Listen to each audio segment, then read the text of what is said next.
Jadi kabarnya sekarang KPU juga lagi menggodok PKPU terkait pembatasan atau koridor-koridor sosialisasi di luar masa kampanye.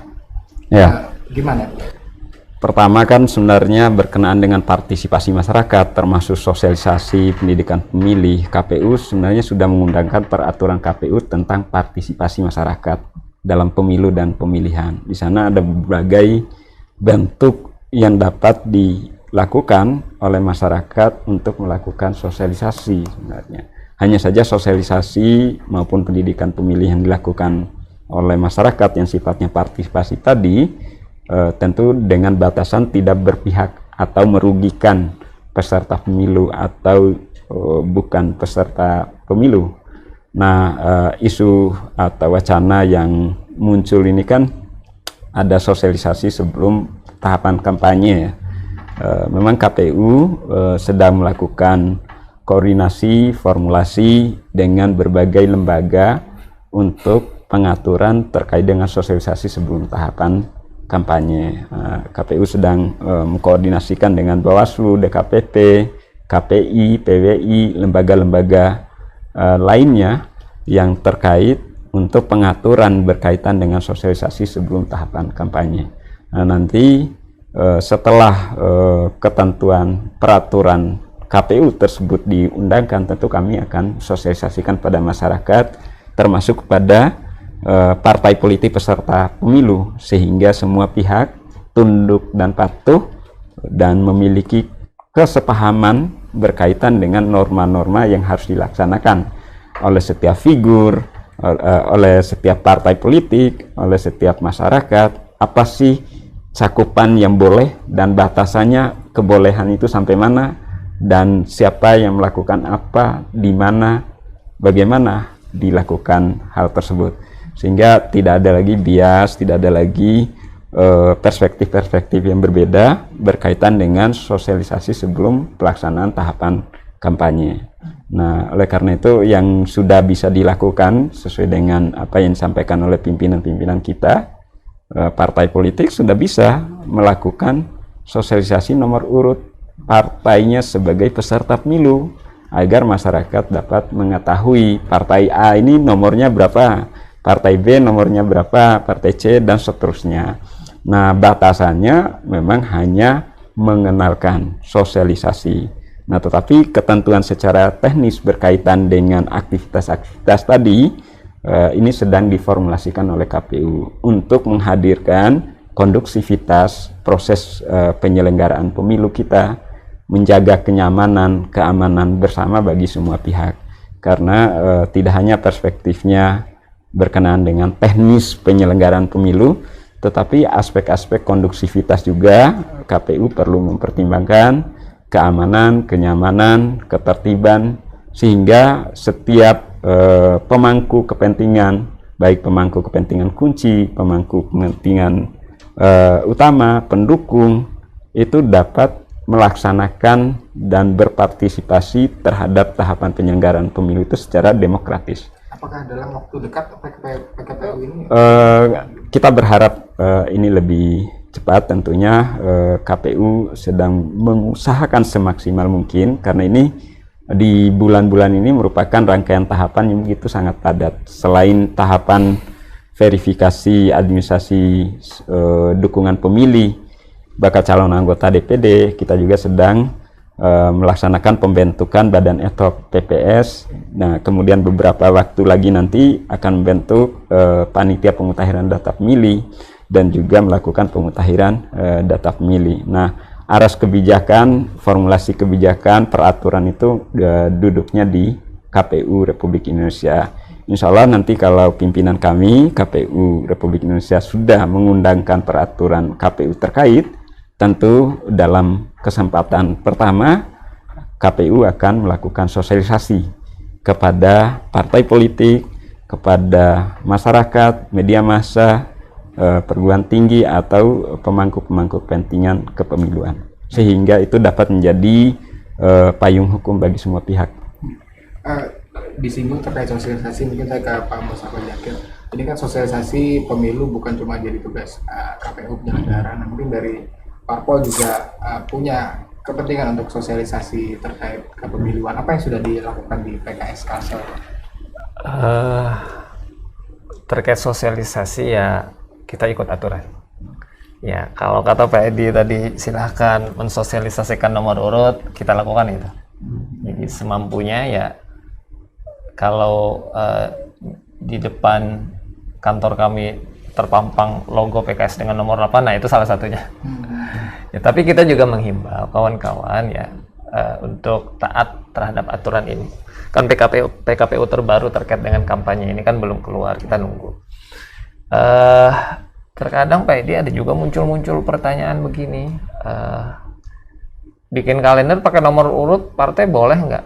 Ya selama tidak ada larangannya, kan bagi partai kan begitu. Selama tidak ada larangannya, kerjakan saja. Nah, jadi apapun media yang bisa kami pakai untuk mensosialisasikan nomor urut ini, karena baru situ tahapannya, yaitu kami sosialisasikan. Sementara itu, ya. Kalau di tahap sosialisasi ini tadi sempat kita singgung juga terkait mayoritas milenial dan bahkan ada sebagian generasi Z yang jadi calon pemilih di pemilu 2024. Apakah pandangan dari PKS mungkin sosialisasi melalui tadi seperti kalender atau baliho itu masih jadi yang utama, atau memang nanti ada ke arah lebih ke yang menyentuh ke milenial dan Gen Z mungkin dari enggak mah kalau kita buat anak-anak muda Gen Z dan milenial ini ya sesuai dengan moodnya. Mood adik-adik kita ini kan medsos. Ya alhamdulillah medsos PKS cukup baik ya, cukup baik. Baik itu di tingkat pusat ataupun di tingkat lokal. Jadi update terus alhamdulillah. Silahkan ikuti Instagram kami. Ya alhamdulillah gitu. Ya kalau prinsip hidupnya adik-adik kita ini lebih baik tidak makan daripada habis kota ya berarti itulah yang harus kita ikuti.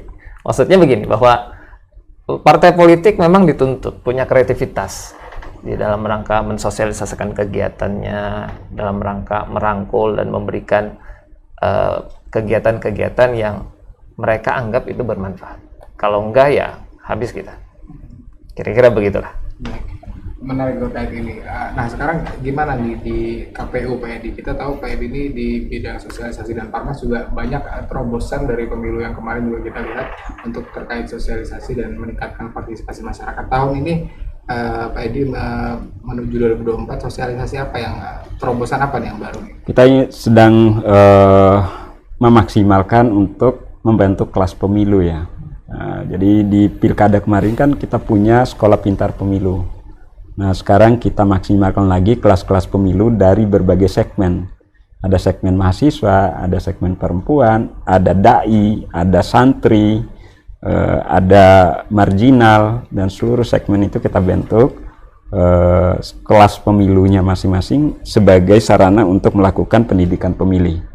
Nah insya Allah nanti pada September pada momentum Hari Demokrasi Internasional kita juga akan membentuk sebuah kegiatan yang sifatnya festival demokrasi, sehingga dari seluruh kader sekolah pintar pemilu atau kelas pemilu tadi itu dapat berpartisipasi untuk melakukan sosialisasi berkaitan dengan kepemiluan. Nah kelas pemilu ini sifatnya partisipatif ya, partisipatif yang lahir dari kesadaran dari berbagai segmen tadi. KPU posisinya sebagai fasilitator untuk menyampaikan materi-materi terkait dengan kepemiluan. Setidaknya ada 19 materi yang kita formulasikan dalam kelas pemilu itu, mulai dari yang dasar sekali tentang demokrasi sampai dengan hal yang teknis tentang kepemiluan.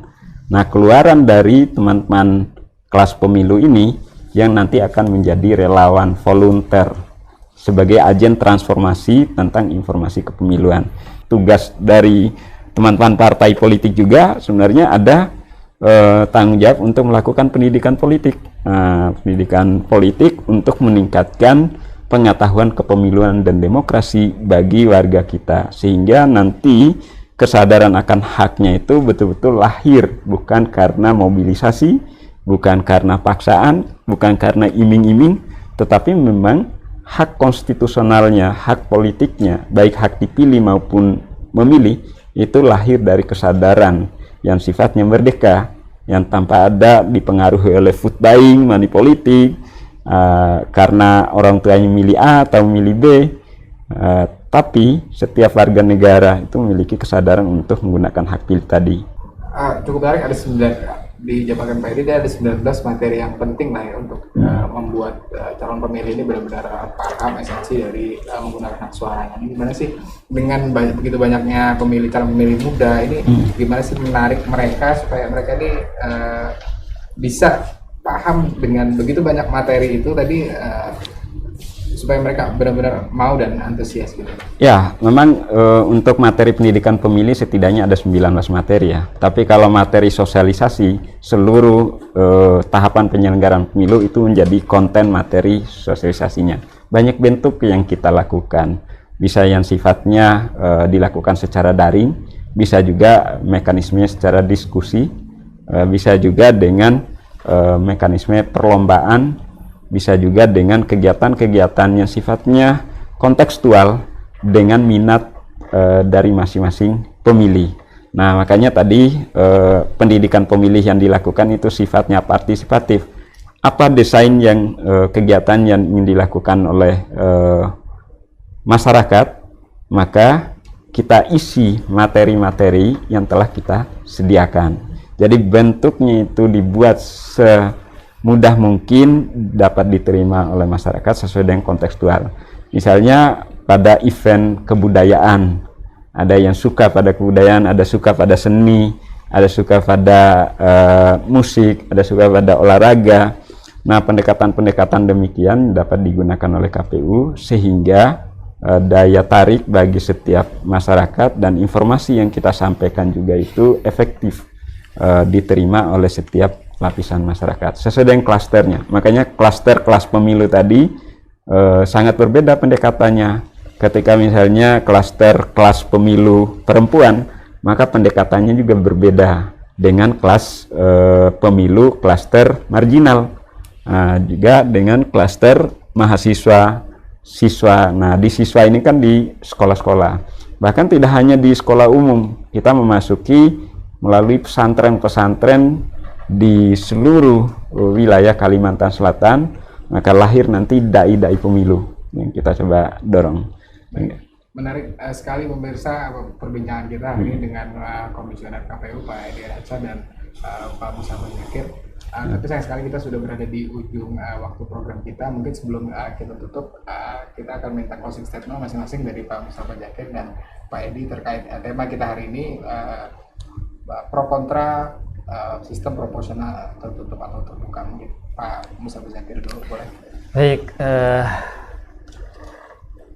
proporsional tertutup ataupun proporsional terbuka ada plus minusnya ya.